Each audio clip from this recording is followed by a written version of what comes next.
Hola, ¿qué tal? Mi nombre es Alexander Boadilla de Piagetflix.com y me pueden encontrar en Twitter, @Piagetflix también. Hoy vamos a leer el libro El patrón Bitcoin de Saifedean Ammous. Para escuchar la versión sin censura y musicalizada con música original, te recomiendo que vayas a Spotify, en donde vas a poder escuchar la versión completamente musicalizada de este audiolibro. En Spotify me encuentras como Piagetflix Podcast o directamente en el enlace de la descripción en YouTube. Voy a algunas aclaraciones, voy a saltar todo lo que tiene que ver con gráficos y estadística, pero sí voy a hacer referencia a la página y vamos a comenzar la lectura. El patrón Bitcoin, la alternativa descentralizada a los bancos centrales. Prólogo de Nassim Nicholas Taleb. Índice, portada, sinopsis, portadilla, dedicatoria, prólogo, introducción, capítulo 1, dinero, capítulo 2, dinero primitivo, capítulo 3, metales monetarios, capítulo 4, moneda regulada por el gobierno, capítulo 5, dinero y preferencia temporal, capítulo 6, el sistema de información del capitalismo, capítulo 7, dinero sólido y libertad individual, capítulo 8, dinero digital, capítulo 9, ¿para qué es bueno Bitcoin? Capítulo 10, cuestiones sobre Bitcoin, agradecimientos, bibliografía, índice de gráficos, índice de tablas, notas, créditos. El patrón Bitcoin, la alternativa descentralizada a los bancos centrales, Saifedean Ammous, traducido por Mercedes Vaquero, Granados, editorial de Houston. Para mi mujer y mi hija, que me dan una razón para escribir, y para Satoshi Nakamoto, que me proporcionó algo sobre lo que valía la pena hacerlo. Prólogo, por Nassim Nicholas Taleb. Sigamos la lógica de las cosas desde el principio, o mejor dicho, desde el final. La actualidad. Mientras escribo estas líneas, asistimos a una completa revuelta contra cierta clase de expertos en ámbitos demasiado difíciles, como para que los entendamos, como el de la realidad macroeconómica, ámbitos en los que no solo el entendido en la materia no es tal, sino que no lo sabe, que los anteriores jefes de la Reserva Federal, Greenspan y Bernanke, no alcanzaban a comprender muy bien la realidad empírica, es algo que solo pudimos descubrir cuando ya fue demasiado tarde, razón por la cual debemos tener cuidado de a quienes dotamos de poder de tomar macro decisiones centralizadas. Lo peor es que todos los bancos centrales operaron siguiendo el mismo modelo, convirtiéndolo todo en un perfecto monocultivo. En campos complejos, los conocimientos especializados no se concentran. Bajo una realidad orgánica, las cosas funcionan de forma distributiva, como Friedrich Hayek demostró de manera convincente. Pero Hayek utilizó el concepto de conocimiento distribuido. Bueno, parece que ni siquiera necesitamos esa cosa llamada conocimiento para que las cosas funcionen bien. Tampoco necesitamos la racionalidad individual, solo nos hace falta la estructura. Esto no significa que todos los participantes compartan la toma de decisiones de forma democrática. Un partícipe motivado puede convertirse en un actor que mueva el fiel de la balanza de manera desproporcionada, lo que he analizado como la asimetría de la regla de la minoría. Y cada partícipe tiene la posibilidad de ser ese actor. De algún modo, bajo la transformación de la escala, aflora un efecto milagroso. Los mercados racionales no requieren que ningún agente concreto sea racional. De hecho, funcionan bien bajo inteligencia cero. Un grupo de inteligencia cero con el diseño adecuado se desempeña mejor que en una administración al estilo soviético e integrada por seres humanos muy inteligentes. Por este motivo, Bitcoin es una idea excelente. Satisface las necesidades del sistema complejo, y no porque Bitcoin sea una criptomoneda, sino justamente porque no tiene dueño ni autoridad que pueda decidir su suerte. Es propiedad de la gente, sus usuarios, y en la actualidad cuenta ya con una trayectoria de varios años, lo suficientes como para hacer una cosa por derecho propio. Para que las criptomonedas puedan competir con Bitcoin, aquellas deben contar con la mencionada propiedad hayekiana.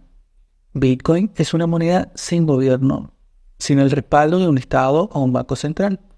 Pero cabe preguntarse, ¿no teníamos oro, plata y otros metales? ¿Otra clase de divisas sin gobierno? No exactamente. Cuando comerciamos con oro, acabamos haciéndolo con Hong Kong y recibiendo una adjudicación de acciones allí, que quizá necesitemos para mudarnos a Nueva Jersey. Los bancos controlan el juego de custodios o depositarios y los gobiernos controlan los bancos, o más bien, los banqueros y las autoridades gubernamentales van, por decirlo cortésmente, de la mano. De modo que Bitcoin tiene una gran ventaja sobre el oro a la hora de efectuar transacciones. El acceso no requiere de un custodio específico.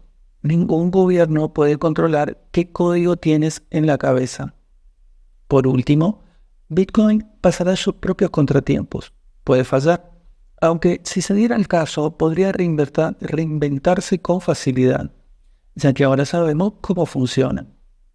En su estado actual, tal vez no sea conveniente para realizar transacciones, porque puede que no valga para pagar tu café descafeinado en una cafetería habitual. Quizás de momento sea demasiado volátil para ser una moneda, pero se trata de la primera moneda verdaderamente orgánica. Su mera existencia es una póliza de seguro que recordará a los gobiernos que el último objeto que el establishment pudo controlar, es decir, la moneda, ya no es monopolio suyo, lo cual nos proporciona a nosotros, la multitud, una póliza de seguro contra un futuro orwelliano. Nassim Nicholas Taleb, 22 de enero de 2018. Introducción.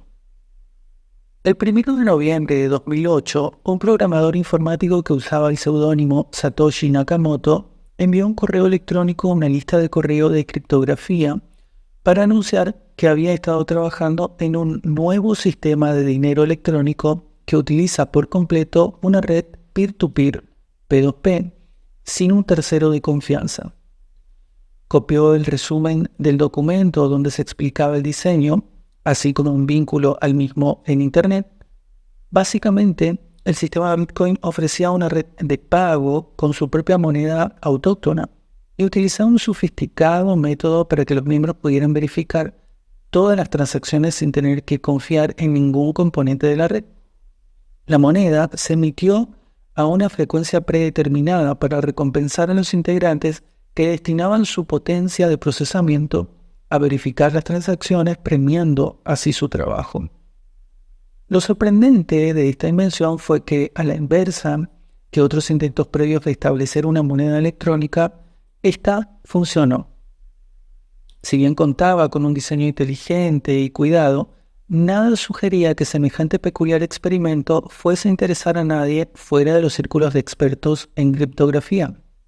Y eso fue lo que sucedió durante meses, en los que apenas algunas decenas de usuarios de todo el mundo se unieron a la red, minaron e intercambiaron entre sí monedas, las cuales comenzaron a adquirir el estatus de artículos de colección, aunque en formato digital.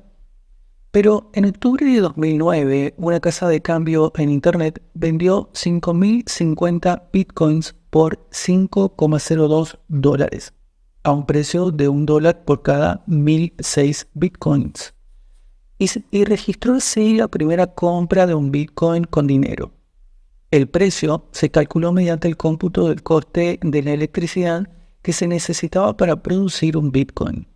En términos económicos, se puede afirmar que este momento trascendental fue el más significativo en la trayectoria de Bitcoin, que dejó de ser un simple juego digital en el que se divertía una comunidad marginal de programadores para convertirse en un bien comercializable y con un precio. Y esto indicaba que alguien, en algún lugar, había elaborado una valoración positiva sobre el mismo.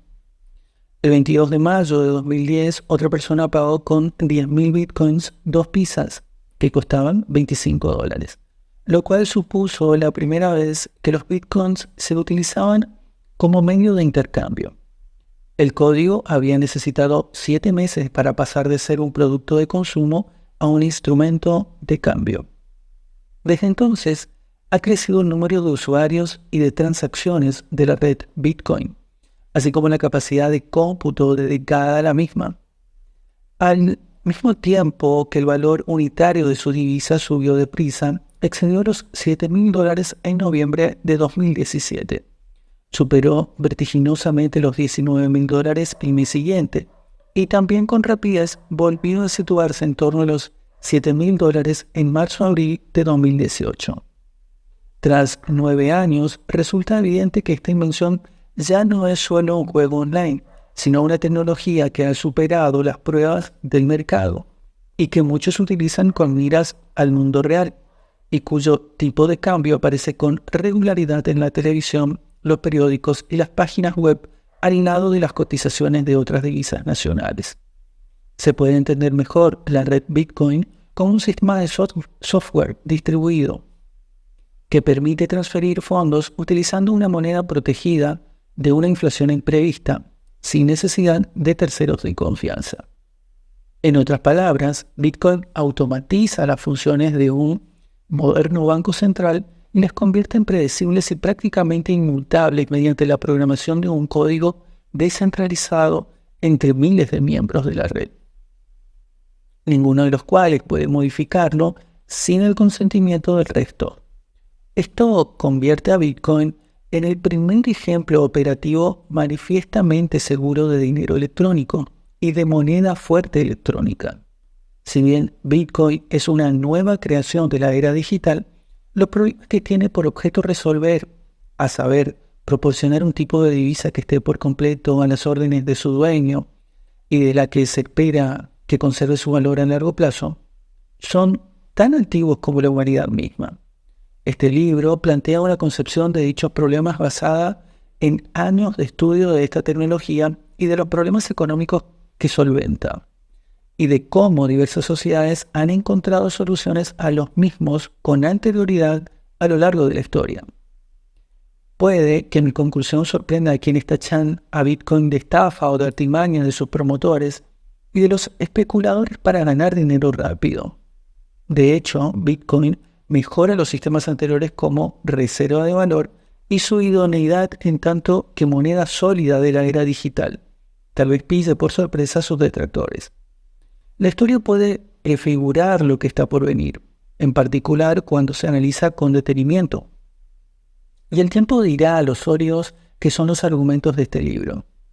La primera parte del mismo explica el dinero, su función y sus propiedades, en tanto que el economista con conocimientos de ingeniería siempre ha procurado entender una tecnología en función de los problemas que pretende solucionar, lo que permite la identificación de su esencia funcional, así como la separación de sus características secundarias, superfluas e insignificantes.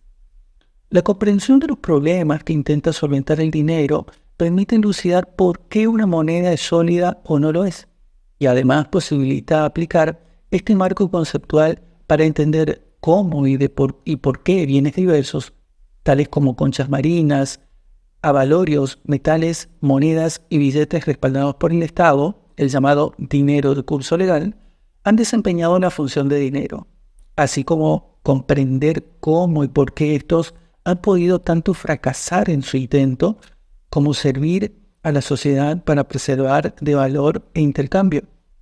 La segunda parte de este libro examina las repercusiones individuales, sociales y globales de formas de monedas más sólidas o menos sólidas a través de la historia. Una divisa sólida permite a la gente pensar a largo plazo y ahorrar e invertir de cara al futuro. El ahorro y la inversión a largo plazo constituyen la clave para la acumulación del capital y para el progreso de la civilización.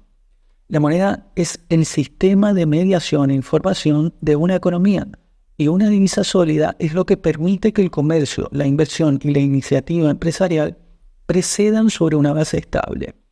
mientras que una moneda poco sólida aboca todos esos procesos al caos. Una divisa sólida es también un elemento fundamental de una sociedad libre, ya que garantiza un baluarte efectivo contra gobiernos o estados despóticos.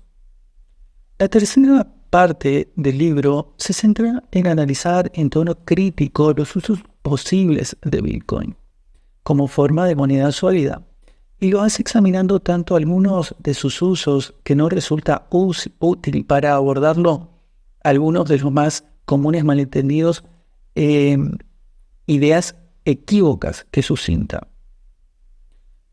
Este libro está escrito para ayudar al lector a comprender los aspectos económicos de Bitcoin y su utilidad como interacción digital de las numerosas tecnologías empleadas para desempeñar las funciones de dinero en el transcurso de la historia. Este libro no es un anuncio publicitario de Bitcoin y tampoco una invitación a comprar Bitcoins. Nada más lejos de mi intención. El valor del Bitcoin es probable que permanezca volátil, al menos por un tiempo. La red Bitcoin todavía puede triunfar o fracasar, y puede hacerlo por cualquier razón, tanto previsible como imprevista. Además, su utilización requiere conocimientos técnicos y conlleva riesgos, lo cual lo hace inadecuada para muchas personas.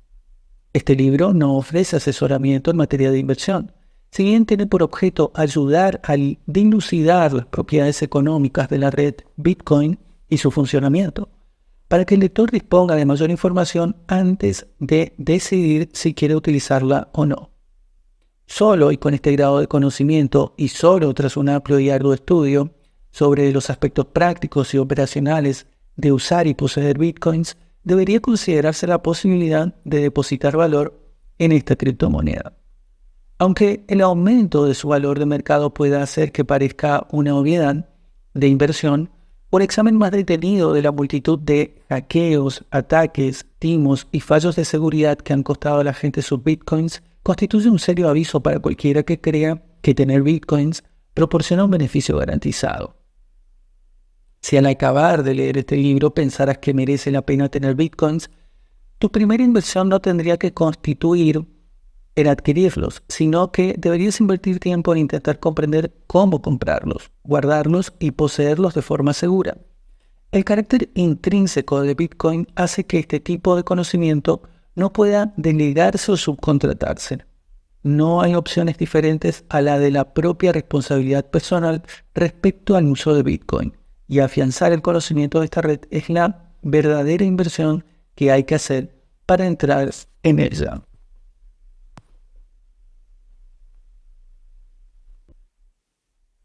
Capítulo 1. Dinero. Bitcoin es la más reciente tecnología en cumplir la función de moneda, un invento que aprovecha las posibilidades tecnológicas de la era digital para solucionar un problema que persiste desde que la humanidad existe: cómo mover valor económico a través del tiempo y del espacio. Para entender Bitcoin, primero hay que asimilar qué es el dinero, y para ello no hay más opción que estudiar su función y su historia. La forma más sencilla que tiene la gente de intercambiar valor es permutar objetos valiosos entre sí. Este proceso de intercambio directo se denomina trueque. Pero solo es práctico en círculos pequeños donde se producen algunos bienes y servicios. No hay mucho margen para la especialización y para el comercio en una hipotética economía de una docena de personas aisladas del resto del mundo, donde cada uno de los individuos podría dedicarse a la producción de uno de los elementos más básicos de supervivencia e intercambiárselos entre sí de manera directa. Siempre ha existido el trueque en las sociedades humanas y su práctica continúa hasta nuestros días. Pero se trata de algo poco versátil y que solo permanece en uso en circunstancias excepcionales, por norma general, entre personas bien familiarizadas entre sí. Una economía más grande, compleja y sofisticada hace posible que los individuos se especialicen en la producción de más mercancías diversas, así como intercambiarlas entre muchas más personas, gente con la que no se mantiene ninguna relación personal, extraños con quienes es muy poco práctico mantener un recuento actualizado de bienes, servicios y favores. Cuanto más grande es el mercado, mayores son las posibilidades de especialización e intercambio. Pero también lo es el problema de la coincidencia de deseos. Es decir, el problema de que aquello que se quiere cambiar lo produce alguien que no desea lo que tenemos para vender o intercambiar. La raíz del problema va mucho más allá del hecho de que haya requisitos distintos para diferentes bienes y tiene 3 dimensiones. En primer lugar, está la falta de coincidencia en las escalas. Puede que el bien que uno quiera no tenga el mismo valor que el que uno tenga, y puede que no sea práctico dividir uno de ellos en unidades más pequeñas. Imagina que quisieras intercambiar zapatos por una casa. No puedes comprar la casa en pequeños pedazos equivalentes cada uno de ellos al valor de un par de zapatos. Y tampoco el dueño de la casa querría poseer todos los zapatos cuyo valor conjunto equivaldría al de la casa. En segundo lugar, está la falta de coincidencia en la línea temporal. Tal vez lo que uno tenga para vender sea perecedero, pero lo que quiera comprar sea más duradero y valioso, lo cual hace difícil acumular suficientes productos perecederos para intercambiarlos por el bien duradero en un momento dado. No es fácil acumular suficientes manzanas para trocarlas de un golpe por un coche, porque se estropearían antes de poder cerrar el trato. Y, en tercer lugar, existe la falta de coincidencia de ubicación. Quizás uno quiera vender una casa en un lugar para comprarla en otro sitio, y las casas, o la mayoría de ellas, no son transportables.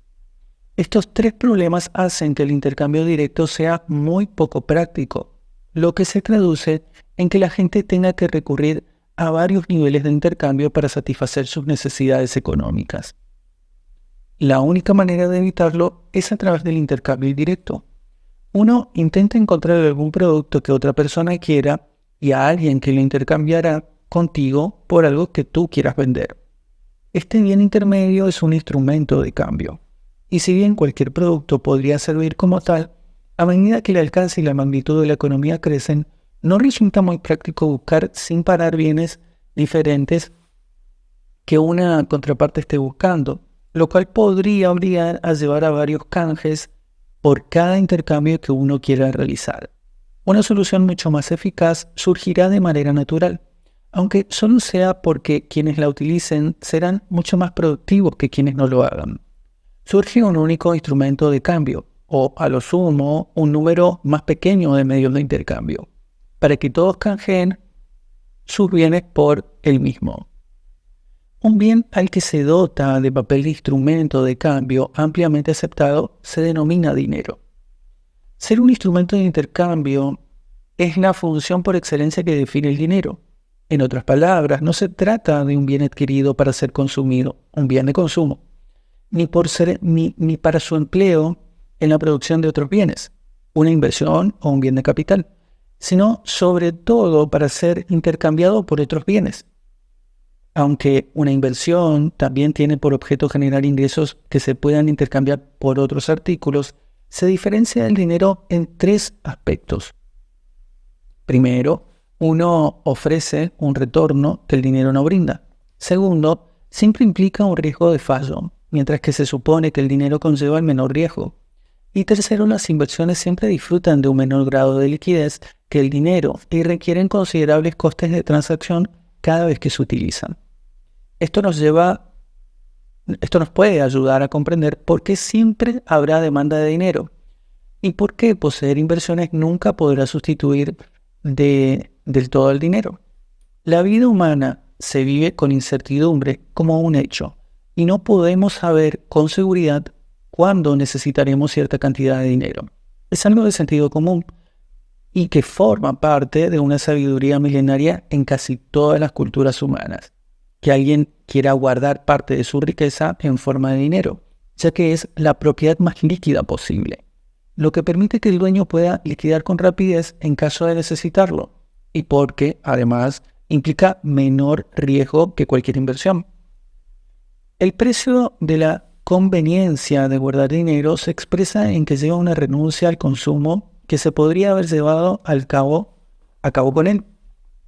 Y también una renuncia al retorno que se podría haber conseguido si se hubiera invertido. Tras examinar dichas elecciones humanas en situaciones de mercado, a Karl Menger, padre de la Escuela Austríaca de Economía y fundador del análisis marginal en economía, se le ocurrió cuál era la propiedad esencial que lleva a que un bien sea adoptado con libertad como moneda en el mercado. Y esta es la vendibilidad, la facilidad de venta de un producto en el mercado siempre que lo desee su titular, con el menor perjuicio en su precio. En principio, no hay nada que estipule que debería ser utilizado como dinero y que no. Cualquier persona que decida adquirir alguna cosa no por ella misma, sino con la intención de intercambiarla por otra, está convirtiéndola, de hecho, en dinero. Y como los individuos evolucionan, también lo hacen sus opiniones y elecciones sobre qué constituye o no dinero. A lo largo de la historia de la humanidad, muchas cosas han cumplido la función de moneda. El oro y la plata, sobre todo, pero también el cobre, las conchas marinas, piedras de gran tamaño, sal, ganado, valores del Estado, piedras preciosas o incluso alcohol y cigarros bajo ciertas circunstancias. Las elecciones de la gente son subjetivas, de modo que no hay una opción de moneda correcta o equivocada. No obstante, las decisiones que se tomen sí que deparan consecuencias. La relativa vendibilidad de un producto se puede evaluar en función de lo bien que aborden las tres facetas del problema de la falta de coincidencia de deseos antes mencionada, su vendibilidad en diversas escalas en el espacio y en el tiempo. Un bien vendible en diversas escalas se puede fragmentar de manera conveniente en unidades más pequeñas, o bien ser agrupado en unidades más grandes, lo cual permite que el dueño lo venda en la cantidad que desee. La vendibilidad en el espacio indica la facilidad de transportar el producto o de llevarlo consigo cuando la persona viaje, lo que ha propiciado el uso de medios monetarios que, por norma general, poseen un alto valor por unidad de peso. Hay un gran número de bienes que podrían cumplir la función de dinero y contar fácilmente con ambas características. Es el tercer elemento, la vendibilidad en el tiempo, la más importante. La vendibilidad de un bien en el tiempo hace referencia a su capacidad de conservar valor en el futuro, cosa que permitiría a su propietario almacenar riqueza a partir del mismo, lo cual constituye la segunda función del dinero, reserva de valor. Para que un bien sea vendible en el tiempo, tiene que ser inmune al deterioro, a la corrosión y a otras clases de degradación. Se puede afirmar con seguridad que todo aquel que alguna vez creyó poder preservar su riqueza de forma duradera en pescado, manzanas o naranjas, aprendió la lección a las malas. Y es probable que esa persona tuviera pocos motivos para atesorar riqueza durante una buena temporada. No obstante, la integridad física a través del tiempo, aunque condición necesaria, es insuficiente para la vendibilidad en el tiempo, ya que es posible que un producto pierda notablemente su valor, aunque su condición física permanezca inalterada. Para que un bien conserve su valor, es también necesario que la oferta del mismo no aumente de forma radical durante el periodo en que el dueño lo posea. Una característica común a las diferentes modalidades de moneda a través de la historia es la presencia de alguna clase de mecanismo para limitar la producción de nuevas unidades del bien en cuestión y mantener así el valor de las unidades existentes. La relativa dificultad que entraña producir nuevas unidades monetarias determina la solidez del dinero. Una moneda cuya oferta es difícil de aumentar es conocida como moneda fuerte, mientras que una moneda débil es aquella cuya oferta se presta a grandes incrementos.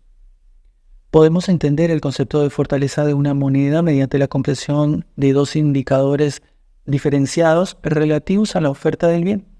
Uno, las existencias o el stock, que es la oferta existente integrada por todo lo que ha sido producido en el pasado, menos todo lo que ha sido consumido o destruido. Y 2, el flujo, que es la producción adicional que se llevará a cabo en el siguiente periodo. La ratio entre las existencias y el flujo es un buen indicador de la fortaleza de una moneda, así como de su adecuación para desempeñar una función monetaria.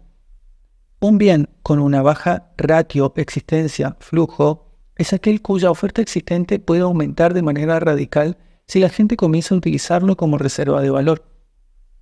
Es poco probable que dicho bien conservara su valía si fuera escogido como reserva de valor.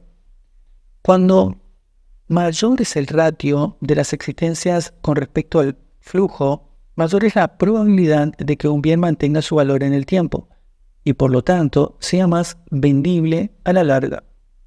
Si la gente escoge una moneda fuerte como reserva de valor con una elevada ratio existencias-flujo, la adquisición de la misma para acumularla incrementaría su demanda, provocando un aumento del precio, lo que incentivaría a sus productores a hacer más de la misma.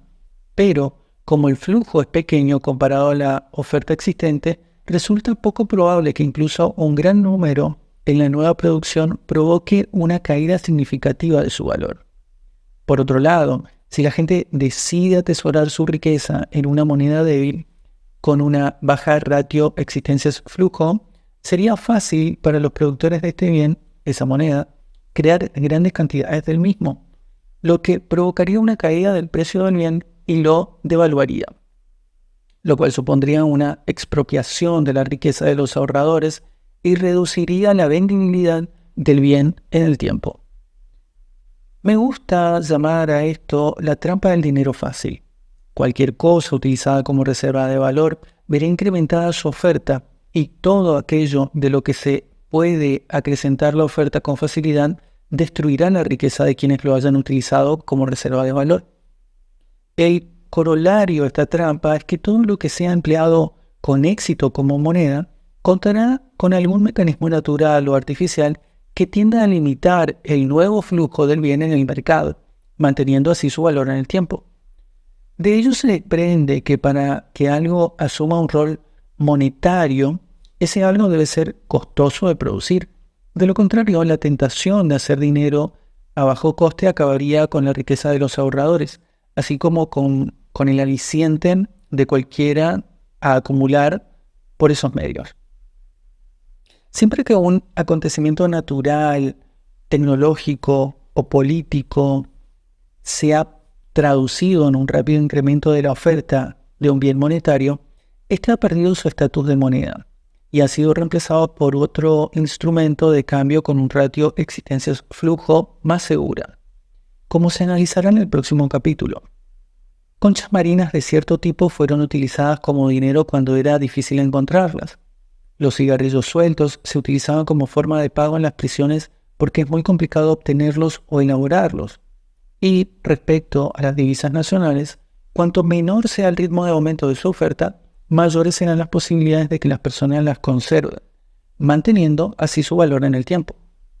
Cuando las nuevas tecnologías lograron que la importación y la captura de conchas marinas fuera fácil, las sociedades que las utilizaban como monedas se pasaron al dinero de metal o de papel, y cuando un gobierno aumenta la oferta de su moneda, sus ciudadanos acaban por comprar divisas extranjeras, oro u otros activos monetarios más fiables.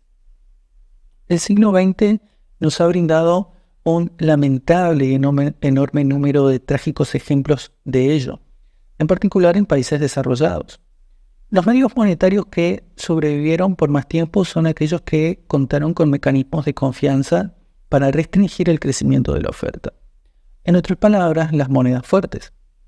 La competencia está viva en todo momento entre los medios monetarios y los resultados de ello pueden predecirse mediante los efectos de la tecnología sobre las diferentes ratios existencia-flujos de la competencia, como se mostrará en el siguiente capítulo.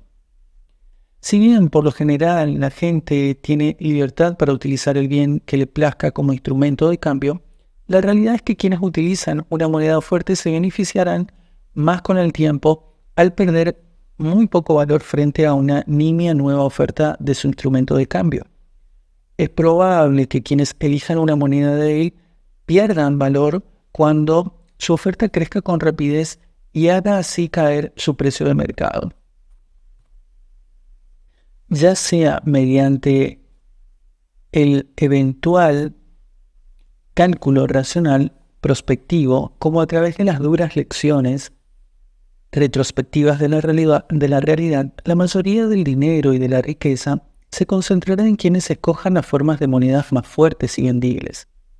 No obstante, la fortaleza y la vendibilidad de un bien no es algo estático en el tiempo, del mismo modo que ha variado la capacidad tecnológica de diferentes sociedades y en diferentes épocas.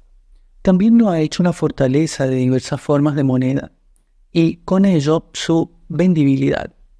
En realidad, la elección de que hace que una moneda sea mejor que otra siempre ha estado determinada por la realidad tecnológica de las sociedades que configuran la vendibilidad de los diferentes bienes. Por consiguiente, los economistas de la escuela austríaca rara vez son dogmáticos u objetivistas en su definición de moneda sólida, lo cual no definen como un bien o producto específico, sino como cualquier moneda que surge en el mercado, escogida con libertad por la gente que realiza operaciones con la misma, que no les ha sido impuesta por ninguna autoridad coercitiva y cuyo valor viene determinado mediante la interacción del mercado y no a través de una imposición gubernamental. La competencia monetaria del libre mercado es implacablemente eficiente a la hora de producir una moneda sólida, ya que solo permite que mantengan su riqueza en el tiempo aquellas personas que elijan la moneda correcta. No es necesaria la intervención del gobierno para imponer a la sociedad la moneda más fuerte, ya que la sociedad lo descubrirá por sí misma mucho antes que su gobierno. Y cualquier imposición gubernamental, si fuera a tener algún efecto, solo serviría para obstaculizar el proceso de competencia monetaria. Todas las repercusiones individuales y sociales de las monedas fuertes y débiles son mucho más profundas que la mera pérdida o ganancia financiera y constituyen un tema central en este libro, razón por la cual son examinadas a fondo en los capítulos 5, 6 y 7. Aquellos que están en condiciones de ahorrar su riqueza en una buena reserva de valor tienden a planificar más el futuro de quienes cuentan con malas reservas de valor. La solidez del medio monetario en función de su capacidad de conservar valor en el tiempo es el factor clave de cuánto valoran las personas el presente sobre el futuro o de su preferencia temporal, otro de los conceptos centrales de este libro. Más allá de la ratio existencias-flujo, otro aspecto importante de la vendibilidad de un medio monetario es su aceptabilidad por parte de otras personas. Cuanto más gente lo acepte, más líquido es y más probabilidades tiene de ser comprado y vendido sin demasiada pérdida. En contextos sociales con muchas interacciones P2P, como demuestran los protocolos informáticos, es normal que surjan algunas normas para dominar el intercambio, ya que los beneficios derivados de unirse a una red crecen de forma exponencial cuanto mayor sea el tamaño de la misma. Por eso, Facebook y unas cuantas redes sociales dominan el mercado a pesar de que hayan creado y promovido cientos de otras redes casi idénticas. Del mismo modo, cualquier dispositivo que utilice el correo electrónico debe usar el protocolo IMAP POP3 para recibirlos y un protocolo SMTP para enviarlos. Se han inventado muchos otros protocolos que podrían haber sido utilizados a la perfección, pero nadie los emplea, porque si algún usuario lo hiciera, no podría interactuar pragmáticamente con nadie que utilice el correo electrónico en la actualidad, ya que están en IMAP POP3 y SMTP. Lo mismo sucede con el dinero. Fue inevitable que un bien o algunos bienes emergieran como principal instrumento de cambio, porque la propiedad de poder ser intercambiado con facilidad es lo que más importa. Como ya se ha señalado, un medio de intercambio no se adquiere por sus características propias, sino por su vendibilidad. Más aún, la amplia aceptación de un instrumento de cambio posibilita que todos los precios se expresen en sus términos, lo cual le permite desempeñar la tercera función del dinero, la de ser utilidad de cuenta. En una economía que no tuviera un medio de intercambio reconocido, cada bien se expresaría en función de otro, lo que llevaría a un enorme número de precios y haría sumamente difícil los cálculos económicos. En una economía con un instrumento de cambio, todos los precios de todos los bienes se expresan con arreglo a la misma unidad de cuenta. En esta sociedad, el dinero sirve de parámetro con el que medir el valor interpersonal, recompensa a los productores en la medida en que aportan valor a los demás e indica a los consumidores cuánto necesitan pagar para obtener el bien deseado. Solo con un instrumento de cambio uniforme que actúe como una unidad de cuenta, los cálculos económicos se vuelven posibles y con ello se manifiesta la posibilidad de especialización en tareas complejas, de acumulación de capital y de creación de grandes mercados. El funcionamiento de una economía de mercado depende de los precios y estos, para ser precisos, dependen de un instrumento de cambio común que refleje la relativa carestía de diferentes bienes. Si este es una moneda débil, dinero fácil, la capacidad del emisor de incrementar constantemente su cantidad le impedirá reflejar con precisión los llamados costes de oportunidad. Cada cambio imprevisible en la cantidad de dinero desvirtuará su papel como medida de valor interpersonal y conducto para la información económica. Contar con un único medio de intercambio permite tanto que crezca el tamaño de la economía como el número de gente dispuesta a utilizar dicho instrumento. Cuanto mayor sea el tamaño de una economía, mayores serán las oportunidades de obtener ganancias del intercambio y la especialización, y quizás, más importante aún, más prolongada y sofisticada pueda llegar a ser la estructura de producción. Los productores tienen ocasión de especializarse en producir bienes de capital que solo producirían bienes de consumo final después de intervalos más largos, lo que posibilita productos de mayor calidad y más productivos. En las primitivas economías pequeñas, la estructura de producción de pescado consistía en que las personas se acercaban a la orilla y atrapaban un pescado con las manos, proceso que podía durar unas horas, desde el principio hasta el final. A medida que la economía crece, se utilizan herramientas y bienes de capital más sofisticados, y la producción de estas herramientas extiende significativamente la duración del proceso de producción, a la vez que incrementa su productividad. En el mundo moderno, los peces se pescan con embarcaciones muy avanzadas que se tardan años en construir y que operan durante décadas. Estos barcos están en condiciones de navegar por mares a los que botes más pequeños no llegan, así como de producir pescado que de otro modo no estaría disponible. Dichos barcos pueden desafiar las inclemencias meteorológicas y continuar operando en condiciones muy difíciles, y en situaciones en las que otras embarcaciones que requieren una menor inversión de capital tendrían que quedar atracadas improductivamente. Como la acumulación de capital ha hecho que el proceso sea más largo, este se ha vuelto más productivo por unidad de trabajo y puede producir productos de mejor calidad, aunque algo que no era posible en economías primitivas con herramientas básicas y en las que no existía la acumulación de capital. Nada de esto hubiera sido factible sin que el dinero jugase tres papeles: el de instrumento de cambio para permitir la especialización, el de reserva de valor para proporcionar orientación futura e incentivar a las personas a dirigir los recursos a la inversión en vez de al consumo, y el de unidad de cuenta para permitir el cálculo económico de los beneficios y las pérdidas. La historia de la evolución del dinero ha registrado varios bienes que han asumido la función de moneda, con distintos grados de fortaleza y solidez, en función de las capacidades tecnológicas de la época, desde las conchas marinas, la sal y el ganado, pasando por la plata, el oro y el dinero gubernamental respaldado por el oro, y hasta la actual moneda de curso legal proporcionada por los gobiernos de uso prácticamente universal. Cada paso de los avances tecnológicos nos han permitido utilizar una nueva forma de dinero con ventajas adicionales, pero también, como siempre, con nuevos inconvenientes.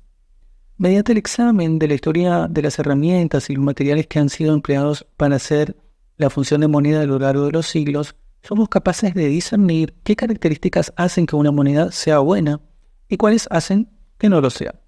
Solo teniendo presentes estos antecedentes podremos pasar a entender cómo funciona la red Bitcoin y cuál es su papel en tanto medio monetario. El próximo capítulo examina el historial de extraños artefactos y objetos que han sido utilizados históricamente como moneda, desde las piedras Rai de la isla de Yap a las conchas marinas en América, las cuentas de vidrio en África y el ganado y la sal en la antigüedad. Cada uno de estos instrumentos de cambio desempeñó una función de dinero por un periodo durante el cual tales instrumentos tuvieron una de las mejores ratios existencias-flujo disponibles para su población, pero dejaron de ser usados como dinero al perder dicha propiedad.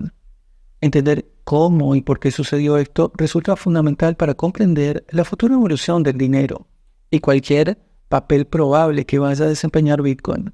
El capítulo 3 se centra en el análisis de los metales monetarios y en cómo el oro llegó a ser el principal en todo el mundo durante la época del patrón oro y a finales del siglo XIX. El capítulo 4 analiza el paso del dinero gubernamental y su trayectoria. Tras repasar las implicaciones económicas y sociales de diferentes tipos de monedas que se analizan en los capítulos 5, 6 y 7. El capítulo 8 presenta la invención de Bitcoin y sus propiedades monetarias.